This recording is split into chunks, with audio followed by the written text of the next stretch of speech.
Todos, pessoal.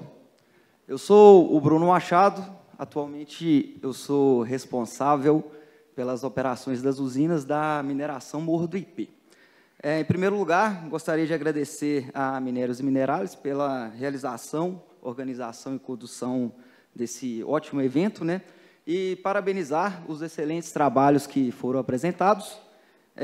Quero também agradecer a todos os parceiros, né, e os patrocinadores. E vamos falar um pouco sobre a mineração Morro do Ipê.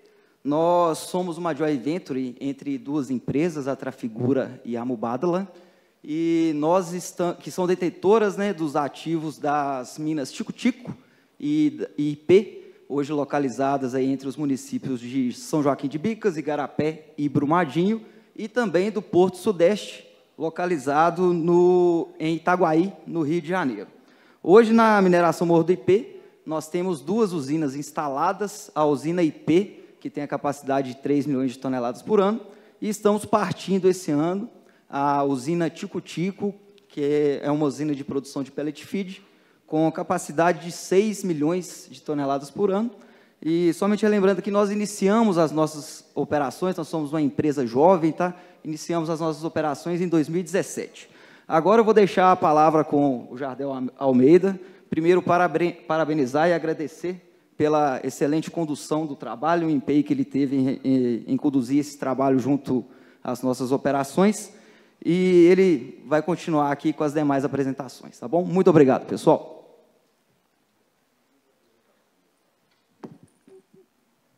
Boa tarde a todos. Eu sou Jardel Almeida.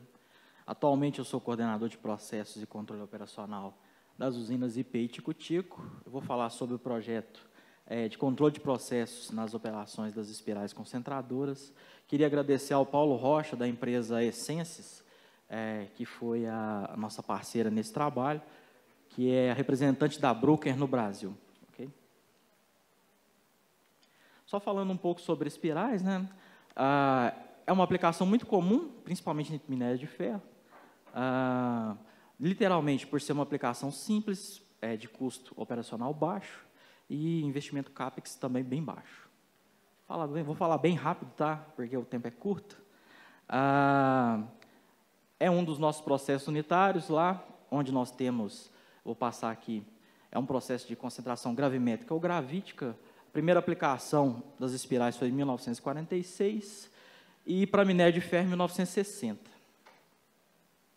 Não vou falar sobre característica estrutural, só variáveis importantes: a qualidade da alimentação, taxa de alimentação, percentual de sólidos, tamanho de partícula, vazão e pressão de água, dependendo do modelo e aplicação, regulagens de réguas e coletores ou desviadores, dependendo também do modelo. A nossa aplicada é a HC33 da empresa Mineral Technologies. É um fluxograma básico das nossas operações. Nós temos 3 estágios, que é o estágio Hofer, Cleaner e Recleaner. Falando só brevemente sobre radiofluorescência, basicamente, ela é muito utilizada para análise quantitativa e qualitativa das espécies químicas nos segmentos agropecuário, agroindustrial, industrial, geológico e ambiental.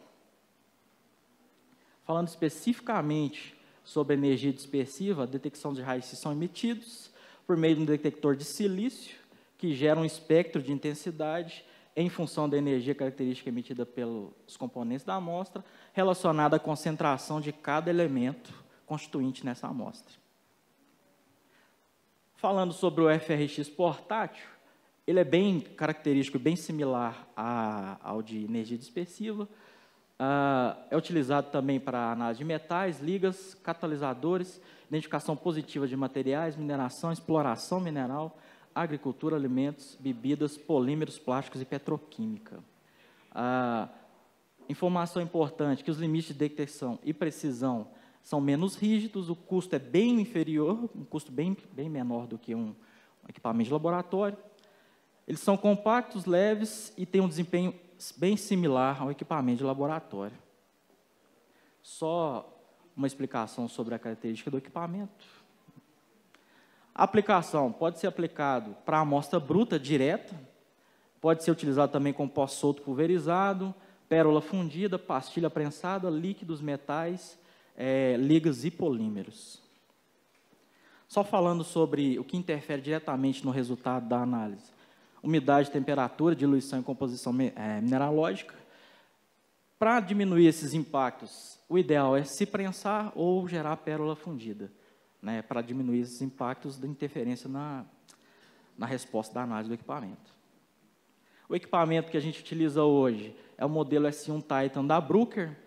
É um equipamento leve, portátil, de 1,5 kg. Ele permite análises de magnésio a urânio. É um equipamento que pode ser utilizado tanto na energia elétrica como também bateria em campo, para aplicação direta. Falando sobre o projeto em si, inicialmente nós selecionamos 10 amostras de valores conhecidos brutas, selecionamos 4 amostras de valores conhecidos, fizemos uma curva básica com minério com concentrado das espirais, pegamos essas 4 amostras de valores conhecidos, gerando uma curva simples para ser imputada no equipamento, e após isso nós tivemos ali um coeficiente de correlação de 0,91, que é excelente para essa aplicação. A partir disso, nós fizemos só um teste de repetibilidade, pegamos a mesma amostra, analisamos ela 11 vezes, e o coeficiente de correlação foi 0,87, mostrando que o equipamento é extremamente... tem uma acurácia boa. Obrigado.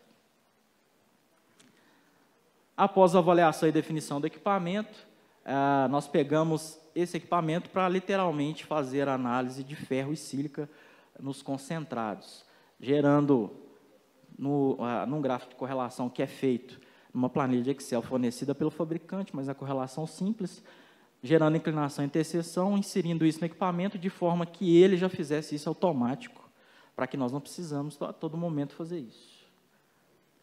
Só falando sobre a correlação da amostra bruta, para ferro e sílica, depois que a gente iniciou e fez essa curva, ele teve um coeficiente de correlação de 0,8065 para ferro e 0,8739 para sílica. É um coeficiente muito bom, mas nós optamos por novamente fazer uma nova curva para aumentar esse coeficiente de correlação. Para fazer isso, o que nós fizemos? Nós optamos em abandonar a amostra bruta e pulverizar a amostra. A partir do momento que nós pulverizamos a amostra, pode ver que o coeficiente de correlação já pulou para ferro para 0,9960 e sílica 0,9968, simplesmente pulverizando a amostra. Sem prensagem, tá? Pós-solto. Só falando sobre a metodologia, bem rápido, antes como é que era feita a amostragem na usina, a gente pegava o incremento no início do turno, de hora em hora, após 4 horas era enviado uma parcial para o laboratório e no final do turno, a amostra final.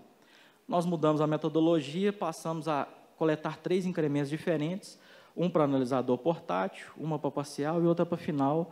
O analisador portátil dando resultado a cada 2 horas, a parcial indo para o laboratório e a final também indo para o laboratório. Lembrando que antes disso, a gente tinha o resultado da intermediária, começava às 6 horas da manhã, um exemplo do turno 2, essa amostra se encerrava às 10, o resultado saía só meio-dia.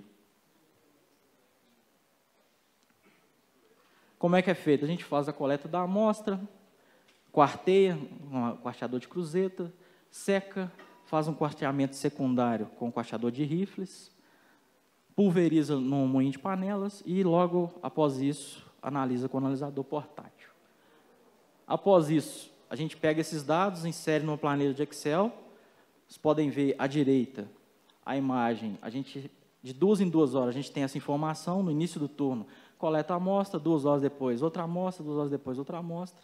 E esse resultado, ele é balizador para o pessoal de operação de usina, que a cada 2 horas ele tem informação, ele consegue atuar literalmente nos ajustes, nos indicadores da operação de usina.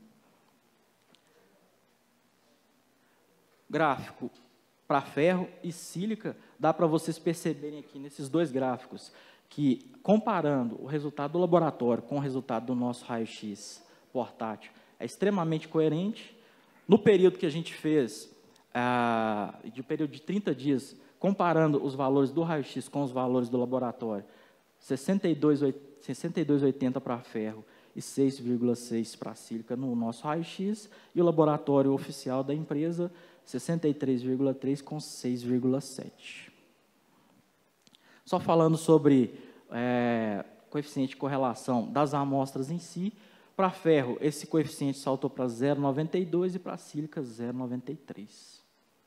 Falando sobre estatística descritiva, nós conseguimos diminuir o desvio padrão para o ferro em 29% e para a sílica em 7%.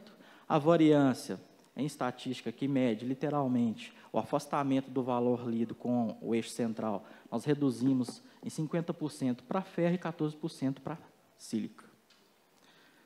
Só falando sobre os resultados, que é o mais importante desse projeto, nós conseguimos aumentar ali a recuperação, o teor de ferro em 1,2%, reduzimos o teor de sílica em 19,3%, aumentamos 28% a recuperação em massa do processo unitário, 16,4% a recuperação metalúrgica. Nós tivemos uma perda na relação de enriquecimento de 9%, mas isso atrelado à qualidade da alimentação. A qualidade subiu da alimentação, optamos por aumentar a recuperação em massa. Pode-se ver já nos resultados lá. Índice de seletividade, nós aumentamos 3,4%. Só falando sobre as conclusões, meu tempo também já acabou. Nós pudemos ver que o equipamento e a metodologia de aplicação é de baixo custo, método analítico não destrutivo, necessidade de poucos utensílios laboratoriais, gera pouco resíduo, respostas rápidas, sendo vantajosa para a aplicação de análise de rotina no controle de processos, onde o modelo S1 Titan da Bruker, apresentou grande precisão e coerência com os resultados das análises. Só falando sobre os ganhos com o controle de processo utilizando foram verificados de formas rápidas nos concentrados, onde o aumento da recuperação em massa e a melhora na estabilidade dos concentrados trouxe maior confiabilidade na operação unitária. A previsibilidade também da qualidade das amostras concentradas proporcionaram as tomadas de decisão para a necessidade de ajustes das variáveis operacionais, para a correção dos teores ou possibilidade de ganhos de recuperação em massa diretamente durante o turno que o supervisor está trabalhando. Muito obrigado.